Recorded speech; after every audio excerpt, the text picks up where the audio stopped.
When we talk about divorce today, it feels like everyone around us is splitting up. But the numbers tell a more complicated story, one that spans 100 years of laws, rights, and social change. In the early 1900s in the US, divorce was rare, about 4 divorces per 1,000 married women. Not because marriages were healthy, it was because leaving a marriage was almost impossible. Back then, women couldn't vote, so they couldn't influence the laws that govern their lives. They couldn't own property easily. Anything they inherited often became their husband's. Many couldn't earn enough to survive on their own. If a marriage was abusive or loveless, women had little choice. For decades, the workforce was predominantly men. And because men controlled the paycheck, they controlled the legal system. They wrote the laws, they sat on the benches, and they shaped the very definition of a person. Because of that, the rules were stacked in their favor, keeping women dependent and powerless. And how about divorce laws? They were harsh. Let's talk about it. Women had to prove wrongdoing, like adultery or desertion, to get divorced. Men could usually get a divorce easily, sometimes for convenience. Imagine building your life with them. And if he met someone else, he could just walk away without a second thought. Child custody usually favors father because of financial stability. Imagine, guys, having to prove your partner cheated just to leave. And if you couldn't, you stayed trapped. Things started to shift mid century. Women gained the right to vote. 1918 to 1920 in North America. They could work and earn independently. Divorce laws began to modernize. One of the biggest changes, no fault divorce. It means a couple can get divorced without proving wrongdoing. Instead of saying he cheated or she abused me, you can just simply say, we just can't make it work. Once no fault divorce became common, divorce rates rose sharply. In the US, around 22 divorces per 1,000 married women in the late 1970s, right up to 1980s. In Canada, rates peak at 12.7 per 1,000 married people in 1991, then declined to 5.6 per 1,000 by 2020. This wasn't a moral collapse. It was freedom finally showing up in the data. People could finally leave marriages that were unsafe or unhappy. For decades, the law protected men's power, wealth, and social status, not women's freedom. Women couldn't own property independently without men. Divorce was difficult to get.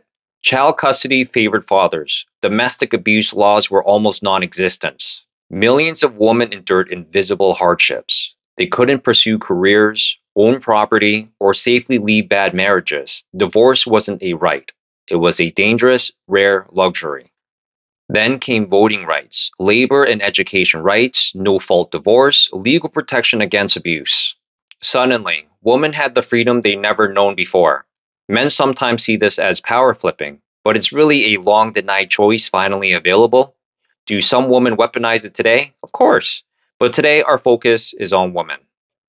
In 2026, we moved from legal barriers to economic ones. Recent studies show 68% of couples in Canada now cite money issue as top reason for divorce. Couples with high consumer debt are 30% more likely to split. The average contested divorce in Canada now costs between $7,500 and $25,000, averaging over $20,000 if it's high conflict. Many unhappy couples stay married simply because they cannot afford to separate rents in cities like Toronto, Vancouver, Winnipeg, or Calgary. In Toronto, it's about $2,690 a month. Vancouver is $3,170 a month.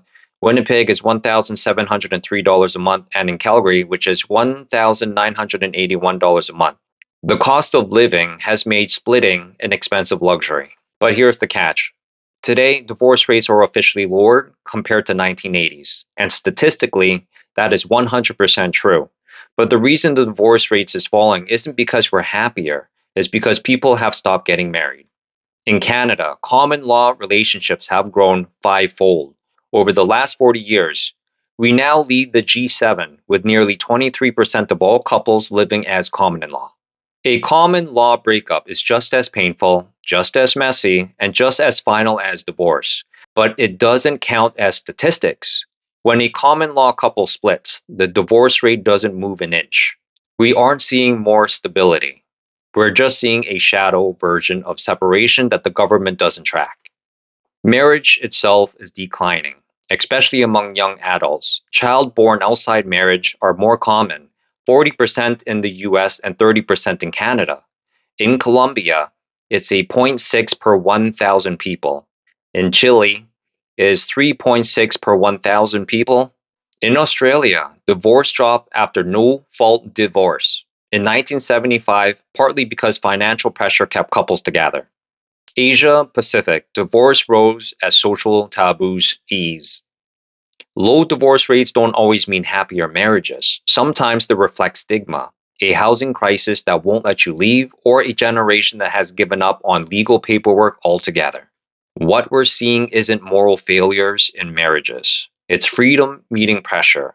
Women aren't trapped anymore. People can leave unhappy relationships. Families are more fluid, but also more vulnerable. The real story of the last 100 years isn't about divorce. It's about who had choices, when they got them, and what happened once freedom arrived. Well, here we are. Freedom has arrived. Now we need systems and support to help families stay together without being crushed by the cost of it.